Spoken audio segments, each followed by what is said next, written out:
Okay, wasn't the 3 Ps, all right. So 3 Ts. The six Ps from PBD and Elon Musk.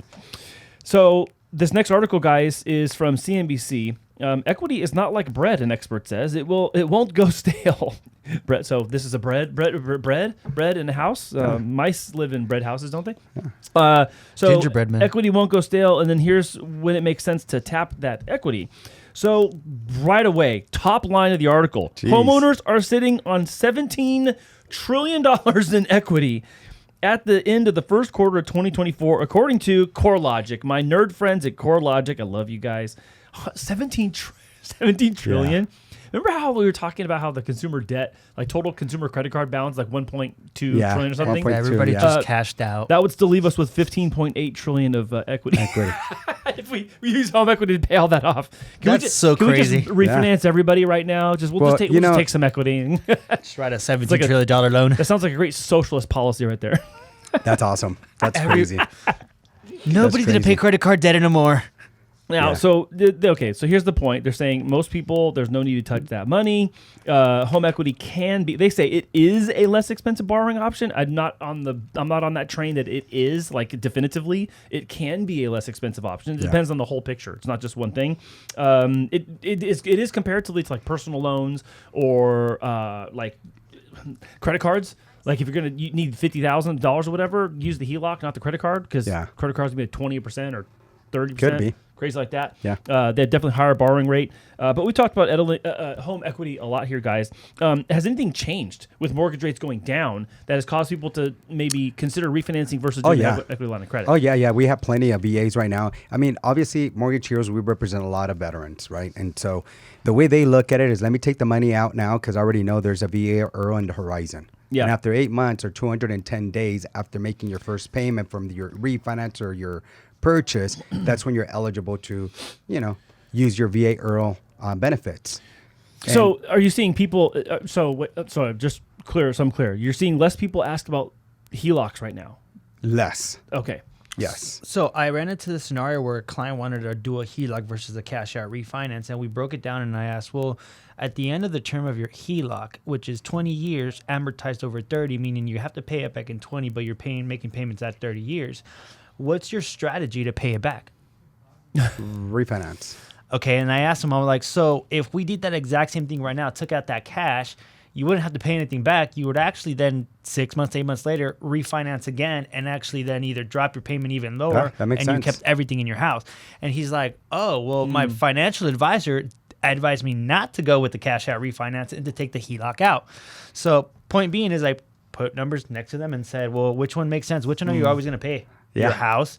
Which are you going to have $56,000 at the end of your 20 years to pay it all back in a lump sum? No, but I bet you're going to refinance it down the line. And he kind of didn't take it well, but down the line, he's like, well, that makes a lot more sense. He's like, financially, I know they say don't refinance my property, but in my situation, I'm not going to have $20,000 down the line to basically, $50,000 down the line to pay a big lump sum and a balloon payment. Yeah. Wow. So I'm like, And here's the thing with all of that, Brian, what a lot of times people don't understand in our industry, there is what's called a blended rate. Yeah. So it's like you get a 10% HELOC or whatever, HELoan, and then you have a rate of 3.25, like, your blended rate, Andy, you're good at math. Between what number and what number? 10 and 3.25, say. Depends on how much is weighted on each loan balance. If you have a loan balance of $500,000 on the first 3%, and then it's $100,000 at 10, it's a ratio, right? So it's not just 3 plus 10 divided by 2. Yeah. So it's proportionate. So it's okay. I'm not trying to dodge your question, but no, because that's right? Like you could borrow $50,000, you could borrow $100,000. Some people, I have a person that wants $250,000. Right. Well, that makes no sense to do a line of credit. It's just the blended rate's going to work out much better. And I'm glad that you brought that point up. It's going to work out much better if we just do a full cash out. Right. Because a lot of times, when we're having a HELOC conversation with somebody, they already have a really high balance loan on the first. Yeah. It's $500,000. It's not like they have a $100,000 first and they're asking for a $100,000 HELOC. They owe $500 on the first and they're asking for $50 or $100 or $200. So then proportionately, you're like, oh, well, this is the large bulk of my payment is still connected to that $500,000 first. Yeah. So the blend of those two things is going to be a proportionate of proportionate value. I'm only saying that so that people watching aren't thinking like, oh, you just add them up and divide by 2. Like, no, not that simple unless they're both equal value. But yeah, I mean, and here's the other thing: going through this, the 17 trillion. Right now that we're talking about all these people that have a ton of equity in there, like when we're running credits and stuff, we're seeing that they have 100 to 150,000 just in credit card debt. I know that's crazy. That's what I was going to bring up as well. That once these clients try to, get a HELOC, they're going to run into the obstacle that the bank's going to know that you're cashed out on all your credit cards. And that's going to be even harder to get approved because of the fact that they go solely based off your credit. Yep. Whereas for the cash out refinance, you have a lot more leeway to be able to hold higher debt, and you can hold your debt and use that cash out to pay it within the transaction and basically keep the rest after you paid everything through escrow. Yeah, you really got to know what you're doing if you're going to do the HELOC versus the cash out. I think that the HELOC is a good option with a low loan amount to somebody that knows that they can pay it off quick, like, hey, I know that I'm going to have money coming down the line, or something that you could really easily replenish it. But once you're talking about, hey, I'm going to utilize it for Xing out debt, you're really just moving it to another place that down the line still needs to get paid somewhere or another. Yeah. I wrote 2 notes here I wanted to bring up to you guys just kind of to round this out, because the article's contending that remodeling can add value, but I have like a massive asterisk to this thing. So you have to be careful here, because it's not always dollar for dollar. First of all, you might be trying to add a $50,000 pool. That's not going to add $50,000 to your house value. I've heard about that. Okay, so real quick, I wrote. Where do you find a pool for $50,000 now? I'm just trying to use it was 100,000. They told me, but that's a good example. Thanks for bringing us to 2020. To 2000. Oh, hey, by the way. No, that was not. Hey, he was upset at that one. He's like, "Yo, where? Yeah, where? Like, I would have had like 3 of them already." By the way, not so much of a slip in 2020. It wasn't actually $100,000. It was that's how crappy. 2000. No, I know. No. Listen to what I'm saying. Back in 2020, things were not as expensive as they are now. I'm making an inflation point on top of your point. Well, dang, inflation. We'll see you guys next week.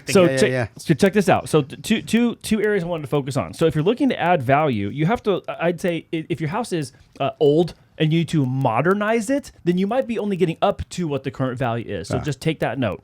If your house is, let's say, 30 years without having any sort of like modernization, you putting a bunch of money into it might be just getting to where the rest of the neighborhood is at. Number 1. Number 2, increasing living space and square footage can add additional square footage, which then the price per square foot by having more mathematically will raise the value of your price. Please do not think that by adding a new countertop and cabinets and all that, you're just going to automatically go from $500,000 house to $1 million house. That's not how it works. But Andy, there's put too many. $100,000. No. Here's why I'm saying this. There's way too many shows. I watch HGTV. That's what I was gonna get I'm seeing all this stuff online. And I'm like, it's Bob and Melissa took $20,000 and put new tile and carpet, and like now their house is $150,000. Like, no, it didn't. And their income's only $50,000 combined. Yeah, like that ain't happening. No, not the buyers. Not the buyers. Though. That's crazy. I'm talking about people do like those home upgrades, and you're like, they look at that faucet's $300 at Home Depot. That ain't no $10,000 upgrade.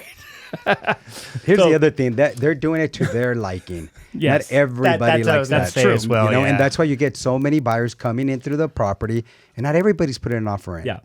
Yeah, that's true. Yeah, because you could think, oh my God, I love that I did this house so perfectly. Someone's like, why would they do that? Yeah, and I only mention that because it says remodeling may add value, and I 100% agree. It might. It just there's situations to that, so I don't want to get I don't want to just jump on and be like, oh yeah, of course. When you make remodels, it automatically makes your house it's always a good more. idea. Like if you're gonna sell your property because you got orders, go somewhere else, or you just need to do a step up in basis because your family's growing. Yeah, and the property needs some TLC. It's good to paint neutral colors, and the great thing is you can always go to online, YouTube, whatever, and what are the trending colors right now going, neutral trending colors, right? And then you get some ideas, and don't break the piggy bank for that. Just make sure that you do something to make it where the new buyer is going to go into and say, like, I don't have to put that much into it. That's it. I know we've had numerous situations where someone maybe did a short-term HELOC because they were looking to sell their house. Yeah. Like, in 6 or 12 months, I'm going to sell this place, so I'm going to use the equity to pay for the house to clean up the yard, fix it up, paint the face of the house, and do all that stuff inside, interior,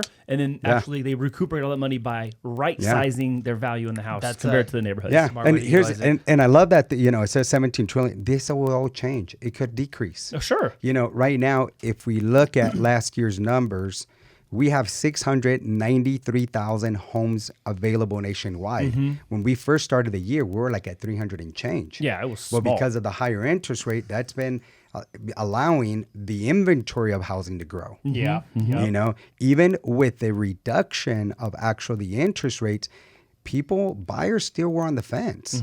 They were like, I may want to wait till after elections. I may want to wait until the rates go down. So we're going to put a pause. So we haven't seen a huge uptick on buyer demand. And that's what that'll affect that'll also affect this equity of 17 trillion. I was curious to say, I wonder if we're going to have a hot winter month after, we have rates coming up that's supposed to be dropped in September, elections in November.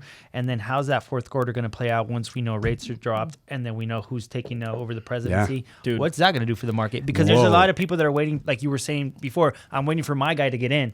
And once their guy gets in, they're going to start acting. And that's just to add on to the people that are just jumping every day when they get lower and lower and lower for their tier. Or my girl. Yeah. She's going to give us a $25,000 home buyer credit, right? Did you see that? No, she's not. You already live here. So they asked her, and they asked, I want to say they asked one of her team members or something like that, and they're like, would you say that this would increase housing prices and, just make things like, worse? Don't quote me, but it was something along the lines like that.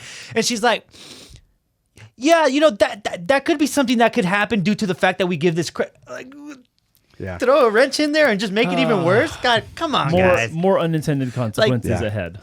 It sounds good for people that don't understand what's really going on. Like,